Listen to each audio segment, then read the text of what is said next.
Hello friends. आज हम बात करेंगे eighth class political science chapter number 1 की भारतीय संविधान। तो आइए देख लेते हैं। पहले हम देख लेते हैं जो इसके शुरू में दे रखा है फुटबॉल और हॉकी और क्रिकेटर के बारे में क्या दे रखा है। क्योंकि फुटबॉल, आपने फुटबॉल के बारे में सुना होगा। ये पैरों से खेला जाने वाला खेल है और अगर अगर फुटबॉल बॉल को अगर कोई हाथ में उठा लेता है तो फाउल या गलत खेल माना जाता है। उसी प्रकार हॉकी का ऐसी है, उसे हॉकी स्टिक से खेलते हैं, अगर कोई बॉल को हाथ में उठा ले तो वो गलत माना जाएगा। और ऐसे ही क्रिकेट का अगर बॉल पैर से मारने लगे तो वो भी गलत माना जाएगा। इस वजह से हर एक खेल के कुछ नियम होते हैं और ऐसे किसी देश के चलाने के कुछ नियम होते हैं, और अगर वो नियम बदल जाते हैं तो वहाँ का संविधान भी बदल जाता है। अब हम देख लेते हैं किसी देश को संविधान की जरूरत क्यों पड़ती है। किसी देश को संविधान की जरूरत इस वजह से पड़ती है क्योंकि एक संविधान क्या होता है, पहले एक लिखित दस्तावेज होता है जिसके आधार पर हम अपनी इच्छा और सपनों को अनुसार रच सकते हैं। और किसी देश की राजनीतिक व्यवस्था को तय करता है संविधान, और सारे नियम होते हैं उसमें। और एक जीवन, अगर संविधान नहीं होता तो अपना जीवन जीना बहुत मुश्किल हो जाता है। अब हम देखते हैं संविधान सभा की मांग। 1934 में भारतीय राष्ट्रीय कांग्रेस ने संविधान सभा का गठन किया था, और उसके बाद से ही दूसरा विश्व युद्ध हुआ 1939 से 1945 के बीच। तो भारत ने सोचा कि ऐसे तो हमें आज़ादी नहीं मिलेगी, क्योंकि ब्रिटिश था वो तो विश्व युद्ध में व्यस्त था। तो उन भारतीयों ने सोचा कि अब हमें आज़ादी का मौका है। तो संविधान सभा की मांग को और तेजी पकड़ी गई आग की तरह। उन्होंने कहा कि हमें संविधान चाहिए और हमें आज़ादी की मांग। दिसंबर 1946 में संविधान सभा का गठन हुआ, और दिसंबर 1946 में संविधान सभा से और 1949 के बीच संविधान प्रारूप समिति ने हमारा संविधान तैयार करके दिया, और 26 नवंबर 1949 को मेरा संविधान बनके तैयार हो गया। 2 साल 11 महीने 18 दिन का समय लगा था मेरा संविधान तैयार होने में। अब हम देख लें नेपाल के लोकतंत्र के लिए जनसंघर्ष। नेपाल का लोकतंत्र आपके चैप्टर में बहुत ही है, क्योंकि नेपाल में राजतंत्र भी रहा है, लोकतंत्र भी। लेकिन 1990 के दशक में जन संघर्ष हुआ। वहाँ के लोगों ने कहा कि हमें लोकतंत्र चाहिए। तो 1990 में जन संघर्ष के बाद लोकतंत्र की स्थापना हुई, और यह लोकतंत्र सिर्फ 12 साल तक यानी 2002 तक ही कायम रहा। इसके बाद राजा ज्ञानेंद्र, कि हर कोई राजा नहीं चाहता कि लोकतंत्र हो, हर कोई चाहता है कि मेरा ही राज हो, राजा हम वो करें, रूल करें। लेकिन इस वजह राजा ज्ञानेंद्र ने गांवों को माओवादी संगठनों का बहाना बनाया, क्योंकि माओवादी संगठन है। और फिर फरवरी 2005 में राजा ने शासन की बागडोर पूरी तरह अपने हाथ में ले ली। पहले तो धीरे धीरे बहाना 2002 तक तो ये लोकतंत्र चला। पहले तो धीरे धीरे ज्ञानेंद्र ने वहां की जड़ें ढीली करी, और फिर सारी जो व्यवस्था थी अपने हाथों में ले ली गई 2005 तक, फरवरी तक आते आते। और नवंबर 2005 में माओवादियों ने अनेक राजनीतिक दलों के साथ 20 सूत्रीय समझौते पर हस्ताक्षर करे, और अप्रैल 2006 में राजा को तृतीय संसदीय बहाल करके राजनीतिक दलों को सरकार बनाने का मौका दिया। और नेपाल में लोगों ने 2015 में नया संविधान अपनाने को कहा कि हम नया संविधान अपनाएंगे 2015 में, हाल ही के दिनों में। और नेपाल के जो लोकतंत्र था वो जनसंघर्ष है। 2008 में राजतंत्र को खत्म करने के बाद नेपाल में लोकतंत्र स्थापना की हुई, जैसे आप चित्र में देख रहे हैं, देखो। और फिर हम देख लेते हैं सत्ता के दुरुपयोग। आपकी कविता, आपकी पुस्तक में, इसमें सामाजिक विज्ञान में, पॉलिटिकल साइंस में 8वीं कक्षा की पहले चैप्टर में चित्र कथा की कुछ कहानियां देख रखी है। मैं आपको समझा देता हूं कि कैसे सत्ता का दुरुपयोग कर सकते हैं लोग। जन दबंग मॉनिटर, एक दबंग मॉनिटर की भी कार्टूनी कहानी दे रखी है कि एक मैडम होती है, वो एक मॉनिटर होता है, उसे मॉनिटर बना के जाती है कि बेटा तुम थोड़ा ध्यान रखना और मैं भी आ रही हूँ। और जो वो किसी लड़के से जलता है, और जैसी मैडम आती है तो वो मैडम का नाम ले देता है। वो मैडम को उसका लड़के का नाम ले देता है कि मैम ये लड़का आपके जाने के बाद वो तो हल्ला मचा रहा था। इसी प्रकार सत्ता का दुरुपयोग होता है कि अगर किसी कोई चले जाते हैं तो वहाँ का जो सत्ता होता है वो उसका दुरुपयोग कर सकता है राजतंत्र में। अब खेलों में लड़कों की संख्या अधिक, इससे क्या हुआ है, इसमें एक और कहानी दे रखी है, खेलों में लड़कों की संख्या। कुछ लड़कियां होती हैं वो कहती हैं हम फुटबॉल खेलेंगे या बास्केटबॉल, और कुछ लड़के होते हैं वो खेलेंगे क्योंकि हम तो क्रिकेट खेलेंगे। लेकिन क्रिकेट खेलने वालों की संख्या ज़्यादा होती है, इस वजह से मेजोरिटी उन्हें ज़्यादा मिलती है और उस स्कूल में क्रिकेट खेला जाता है। इसी वजह से सत्ता का दुरुपयोग हो सकता है। जिस राजनीतिक पार्टी में बहुमत है, पूर्ण बहुमत, वो कुछ भी कानून बना सकती है। जैसे अल्पसंख्यक होगा, जिसके क्या पता अल्पसंख्यक के हित में ना हो वो, क्योंकि उनकी बहुमत है, मेजोरिटी है, वो कुछ भी कर सकते हैं। और शबनम और टेलीविजन, सत्ता के दुरुपयोग में हम एक कहानी ये भी आ सकती है, क्योंकि जो शबनम होती है उसका पेपर होता है, लेकिन उसका टेलीविजन पे फेवरेट सीरियल आ रहा होता है। लेकिन उन्होंने कहते हैं मैं फेवरेट सीरियल देखूं या टेलीविजन, लेकिन वो अपने मनवा के वो अपने चैप्टर पढ़ती है, उसके 2 चैप्टर का टेस्ट होता है और टेलीविजन नहीं देखती। तब वो टेस्ट दे रही होती है तो वो सोचते हैं अगर मैं टेलीविजन देख लेती तो मैं फिर टेस्ट नहीं दे पाती। इसी प्रकार अगर लोग खुद जागरूक नहीं होंगे तो हम समझ नहीं पाएंगे कि देश में क्या है क्या नहीं चल रहा।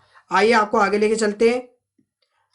भारतीय संविधान में अंतर समुदाय और अंत समुदाय में अंतर, और भी भारतीय संविधान के मुख्य लक्षण देखेंगे, राष्ट्रवाद देखेंगे, संसदीय शासन पद्धति देखेंगे और शक्तियों का बंटवारा देखेंगे। तो आइए, अंतर समुदाय और अंत समुदाय में अंतर। अंतर समुदाय होता है एक समुदाय दूसरे समुदाय के ऊपर दबदबा अपना कायम कर सकता है, उसे अंतर समुदाय वर्चस्व कहते हैं। और अतः समुदाय वर्चस्व, एक ही समुदाय के भीतर कुछ लोग दूसरे लोगों को दबाने की कोशिश करते हैं, उसे अंत सामुदायिक वर्चस्व कहते हैं। ये ध्यान रखना आ सकता है ये भी। और संघवाद, संघवाद की छोटी सी डेफिनेशन है आपकी बुक में कि देश में एक से ज़्यादा स्तर की सरकारों का होना संघवाद कहलाता है। जैसे भारत में, हमारे देश में राज्य स्तर की भी सरकारें हैं जिसे विधानसभा कहते हैं, और पंचायती राज व्यवस्था शासन तीसरा स्तर है जो गाँव में होता है, पंचायती राज।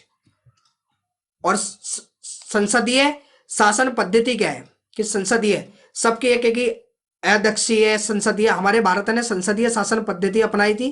और सरकार के सभी स्तरों के प्रतिनिधियों का चुनाव लोग खुद करेंगे, जो भी लोग खड़े होंगे चुनाव में उसका चुनाव वोट डाल के खुद करेंगे। और संविधान के सभी वयस्क नागरिकों को वोट डालने का अधिकार होगा। और सार्वभौमिक मताधिकार, चुनाव में देश के सभी लोगों की सीधी भूमिका होगी। अपने एक वोट अगर किसी प्रधानमंत्री की है तो एक वोट वही किसी गरीबी की, अपनी वोट की कीमत समझनी चाहिए। और सभी को चुनाव लड़ने का भी अधिकार दिया गया है, कोई भी चुनाव लड़ सकता है भारत में, बस उसकी कुछ टर्म एंड कंडीशन होते हैं उस पर रख के। शक्तियों का बंटवारा, संविधान के अनुसार सरकार के 3 अंग हैं, विधायिका, कार्यपालिका और न्यायपालिका। विधायिका वैसे आगे और खुल के बताऊंगा मैं आपको अगले चैप्टर में विधायिका क्या है। हमारे निर्वाचित प्रतिनिधि होते हैं, जो हम विधायिका में हमारे निर्वाचित प्रतिनिधि होते हैं। और कार्यपालिका में ऐसे लोगों का समूह होता है जो कानून को लागू करते हैं और शासन चलाने का काम करते हैं। वो कानून को लागू करते हैं, बिल पास करते हैं और उसका चलाने का शासन करते हैं। और न्यायपालिका, न्यायपालिका न्याय दिलाता है और अगर इन कानून के विरुद्ध कोई जाता है तो उसे सजा देता है न्यायपालिका। अब हम देखते हैं मौलिक अधिकार के बारे में बात करेंगे और धर्मनिरपेक्षता और प्रथम मंत्री परिषद। वैसे तो आपने छोटे से उसमें दे रखा मंत्री परिषद, लेकिन मैं आपको बता दूंगा। पहले हम देख लेते हैं मौलिक अधिकार। जो मौलिक अधिकार है भारत के संविधान में अमेरिका से अपनाए गए हैं और मौलिक अधिकारों वाला खंड भारतीय संविधान की अंतरात्मा भी कहा जाता है कि अंतरात्मा है। अब हम देख लेते हैं 6 मौलिक अधिकार हैं हमारे। और मैं आपको ये भी बताना चाहता हूँ कि अगर मौलिक अधिकार संविधान ने हमें दिए हैं तो हमसे 11 मौलिक कर्तव्य भी मांगे हैं, वो मैं आपको बाद में बताऊंगा। समानता का अधिकार, अनुच्छेद 14 से 18 तक, वैसे आपकी बुक में अनुच्छेद नहीं दे रखे थे लेकिन मैंने इसमें डाल दिया आपके नॉलेज के लिए।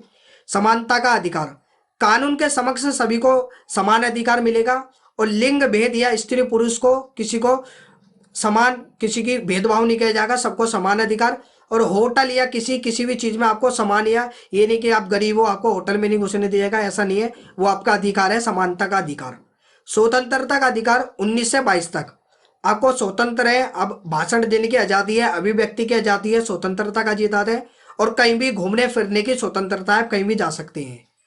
यह अनुच्छेद 19 से 22 तक आती है। शोषण के विरुद्ध अधिकार, शोषण के विरुद्ध अधिकार यह है कि 14 साल से कम उम्र वाले बच्चों को हम काम नहीं करवा सकते, मतलब वो काम नहीं कर सकते। ऐसा नहीं है वो किसी के पिताजी का बिजनेस है, वो अपने पापा के बिजनेस में हाथ बढ़ाया तो वो शोषण के विरुद्ध है। अपने फैमिली हेल्प कर सकता है लेकिन वो वैसे काम किसी फैक्ट्री में अपना काम नहीं कर सकता, वो शोषण के विरुद्ध अधिकार आते हैं। और अनुच्छेद 23 से 24 तक धार्मिक स्वतंत्रता का अधिकार, हमारे देश में धार्मिक स्वतंत्रता का भी अधिकार है।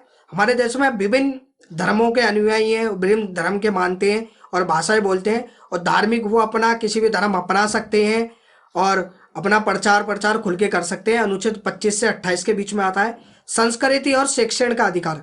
अपनी संस्कृति को प्रचार और शिक्षण शिक्षा का अधिकार हमारे 29 से 30 है। हर किसी को शिक्षा मिलनी चाहिए, यह अधिकार। और संवैधानिक उपचार का अधिकार जो लास्ट है 32। आप सोच रहे होंगे 31वां क्या गया, 31 अनुच्छेद था संपत्ति का अधिकार, जो 44वें संशोधन द्वारा हटा दिया गया है 1978 में। और संवैधानिक उपचारों का अधिकार अनुच्छेद 32, जो अगर तुम्हें मौलिक अधिकारों की कोई रक्षा तुम्हें लगता है कि खतरा आ रहा है तो आप ये अनुच्छेद इस्तेमाल कर सकते हैं, अनुच्छेद 32, और आपको न्यायालय में जा सकते हैं अपने अधिकारों की कि हमारे अधिकारों को हनन हो रहा है। अब देख रहे हैं धर्मनिरपेक्षता क्या है। धर्मनिरपेक्षता सीधी भाषा में है राज्य का, किसी का, एक देश का या राज्य का कोई धर्म नहीं होता, वो सब धर्म को मानता है और अधिकृत रूप से किसी भी धर्म को राजकीय धर्म के रूप में बढ़ावा नहीं देता।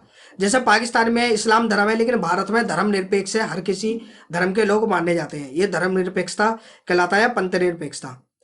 मंत्री परिषद के थोड़ी सी हम नजर डाल लेते हैं। राष्ट्रपति जो हमारे प्रथम राष्ट्रपति डॉक्टर राजेंद्र प्रसाद, प्रथम प्रधानमंत्री जवाहरलाल नेहरू, और विदेश मंत्री भी जवाहरलाल नेहरू थे प्रधानमंत्री के साथ, गृह मंत्री सरदार वल्लभ भाई पटेल, और उप प्रधानमंत्री भी थे। पहले उप प्रधानमंत्री नहीं होता था, और गृह मंत्री मैंने आपको बता दिया सरदार वल्लभ भाई पटेल, और वित्त मंत्री डॉक्टर जॉन मथाई, और स्वास्थ्य मंत्री राजकुमारी अमृता कौर, और खाद्य और कृषि मंत्री जयराम ठाकुर दौलतराम, जयराम दास दौलतराम, और श्रम मंत्री श्री जगजीवन राम। ये मंत्री परिषद के प्रथम मंत्री परिषद है। और भी अगर आपको मैं वैसे 6th क्लास और 7th class, 8th class, 9th, 10th, 12th तक, 6th से 12th तक सारी SST, हिस्ट्री, ज्योग्राफी, पॉलिटिकल की बुक कवर कर दूंगा। और अब आपको ये वीडियो पसंद आई है तो प्लीज़ लाइक करें, शेयर करें और सब्सक्राइब करना ना भूलें, आपके सपोर्ट की ज़रूरत है।